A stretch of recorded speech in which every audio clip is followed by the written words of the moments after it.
All right, so if you were here this morning, same thing, but no-gi version. We're just going to finish out the year. We got a couple odd, random classes. So we're just going to finish off with a little bit of basic, fundamental, foundation, like foot lock type stuff. So if you're upper belt and you've done the straight ankle before, you can feel free to move along and play a little more like higher level footsie stuff. But for everyone else, we're going to do just down. Just the most basic fundamentals of the straight ankle lock here. So it comes, the most common position you're going to, especially beginning, is going to be the single leg X position right here. So this leg, I'm hooking his hamstring, flip flex on the hip bone. In no-gi, we can cross over this line, at least at this academy.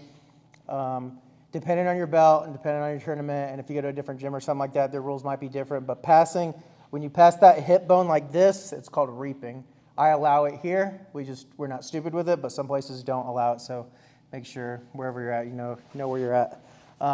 So once I get here, this knee comes to this ankle, pinch. And this is the holding position. I don't care about like wrapping up the ankle yet. I just want to hold his calf and pinch my elbow tight to my side. And this is how I control him here. And then this leg right here, if you can get a hold of this one, this is pretty good to hold on here. Any way you can hold on to it, because this is their main way out. But in the beginning, I'm not so focused on finishing. I'm focused on my position. And I was telling people this in the morning class that a lot of times, like, if you just focus on position, that's like technically more correct. You're going to get better faster that way. But a lot of times, if you just get like this and someone goes really hard for like 30, 40 seconds trying to get out, and they stop and they calm down because they're tired and they see this, they usually just say, you got it. Like, they don't even make you finish the submission. So think about position first. Once I get here, I'm on my elbow and I'm pinching with my elbow, and I'm just going to kind of lift the calf to get my hand under. I feel like this is the easiest way to do it. And then a couple things.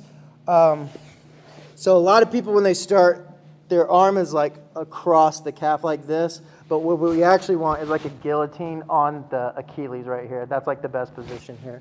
So one of my new ways I've been playing with helping me with this is I push his knee up, and it just gives you more space. It makes it a little bit easier.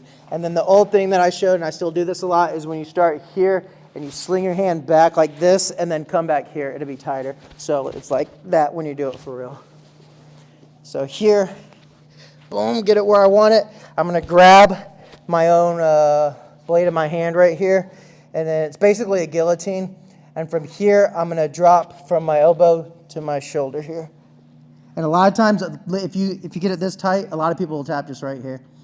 And then from here, 2 steps. First, fill my lungs up and get that arch in my back. That's going to take away a lot more space. And then after all that, if they haven't tapped yet, then we're going to start to arch our back to get the finish like that. So it's like I get here, fill up my chest, get the arch in my back like I'm about to do a deadlift, and then I'm just going to rotate this direction here after I did the other steps first.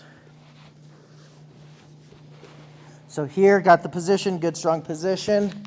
Get my hand through here, boom, wiggle it, find the right spot I want, and then I'm going to drop down to my shoulder here, head on the mat, and then start to arch back.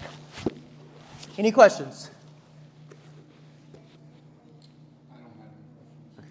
All right, ready? Skip.